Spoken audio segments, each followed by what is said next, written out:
everyone, it's Annie Pennington, and I'm going to show you how to make these forged rib earrings. They're made with sterling silver wire, though you could make them in any material. They're fun to wear. You can make them any size you want. These earrings in particular were featured in the January 2016 issue of Art Jewelry magazine. I'll include the supply list in the description box below, so grab your tools and your wire and let's get started.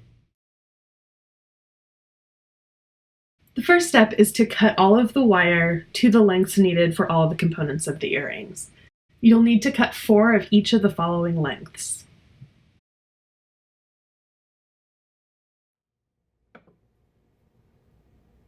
To cut the wire, hold the wire against your bench top and use a ruler to get the measurement right. Use flush cutters to cut the wire from the coil, but make sure you hold onto the wire so that it doesn't go shooting across the room when you cut it. There are a couple ways you can do this. You can measure and cut each piece individually. However, my favorite way to do it is to measure and cut one piece of each length and then use that cut piece to measure and cut the wire from the coil. This project doesn't require an extremely high degree of precision, so this method works best for me. I find it easier and I can cut all of the parts a lot more quickly than I can measuring and cutting one at a time. In this step, I'm creating the ear wires and the head pins by balling up the ends of all 4 pieces of 2.5-inch sterling silver wire. So what I've done is I've adjusted my flame, I'm getting it nice and tight, and I dip the end of the wire into flux and then lower the end of the wire into the flame just past the tip of the inner blue cone. You can see it melts the wire just balls right up. After you ball up all 4 wires, place them in pickle to clean while you complete the rest of the earrings.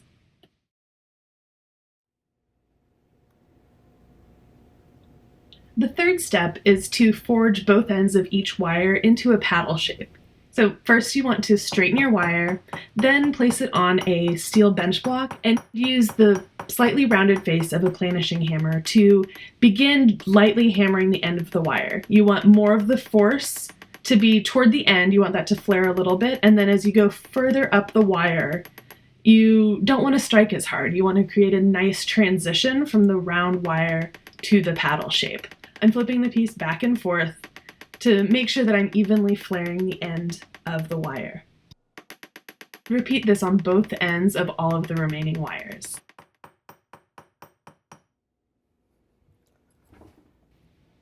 Next, use a needle file to round both ends of each wire. You want it to be a nice, smooth shape that it won't get caught on anything, and then you also want to file at a slight angle on each side to remove any burrs.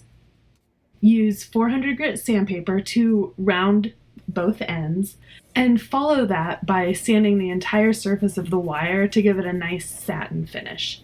If you want it high polish, now's the time to do it. Repeat for all of the remaining wires before moving on. The next step is to make a central loop in each wire. An easy way to do this is to mark your round nose pliers with a Sharpie at the point where you want your loop to be made. So you don't want it to be too small, you don't want it to be too big. So just make a line across both jaws. That way all your loops will be the same length. Center your wire in the jaws of your plier at the mark, but make sure that the paddle ends are facing up and down, flat surfaces, parallel to the floor. Once you get the wire centered, begin forming the ends of the wire around the jaw of the pliers. Now it's easy for them to be uneven, so if they do get uneven like this, unfold the short end, fold in the long end, and you'll get it to be a little bit closer in length. Next, make sure that you put the same end of the wire underneath and over top each time you fold the wires. So in this case, I'm folding the wire that was on my right underneath and the wire that was on my left over the top. This is going to make all of the wires sit a little bit nicer. They'll all be the same. After you have wrapped the wire around, you want to use chain nose pliers to straighten out the paddles.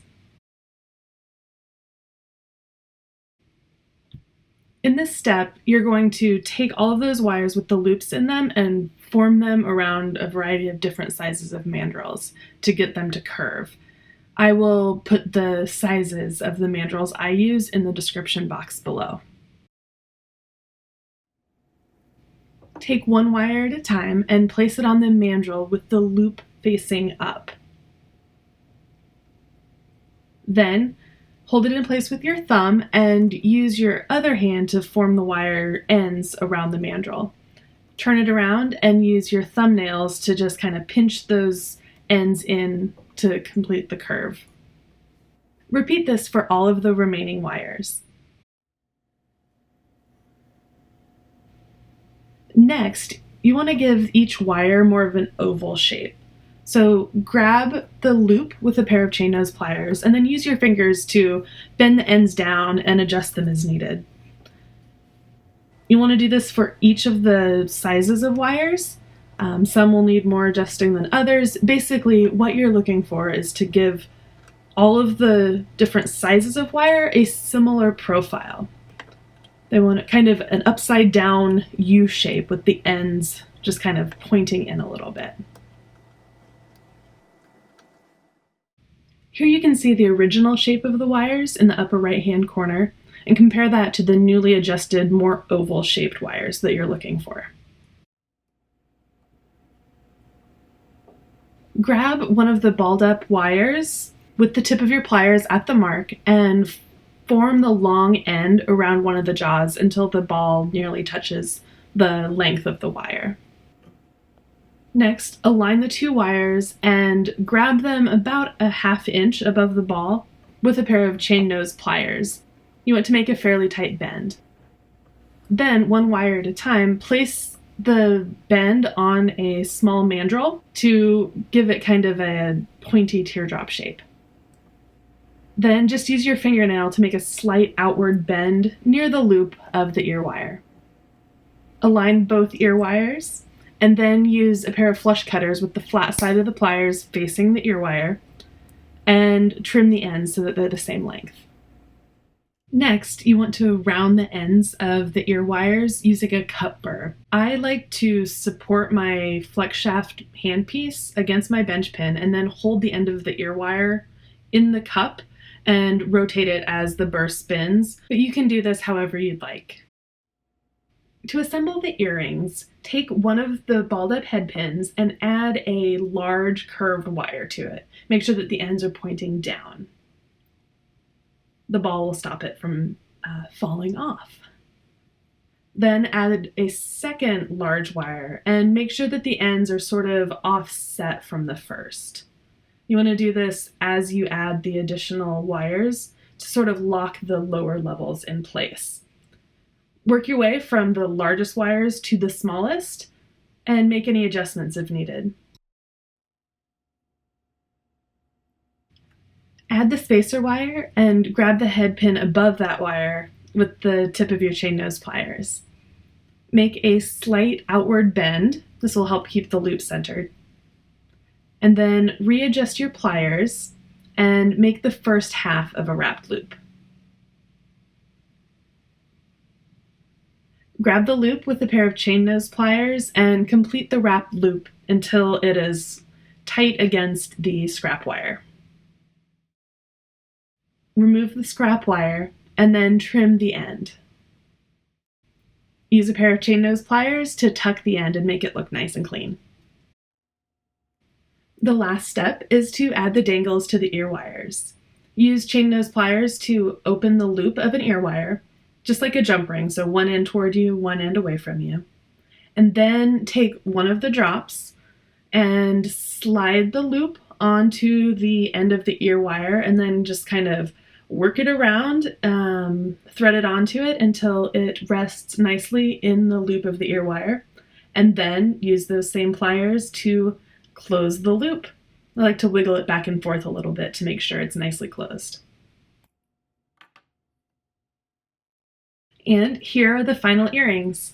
After you get the basics down, you can experiment with changing the size and number of curved wires, try different metals, maybe apply a patina. There are nearly endless variations. So experiment, play around. I'd love to see what you come up with. I hope you liked this video. If you'd like to see more, please subscribe to my YouTube channel, follow me on Facebook and Instagram, and thanks for watching.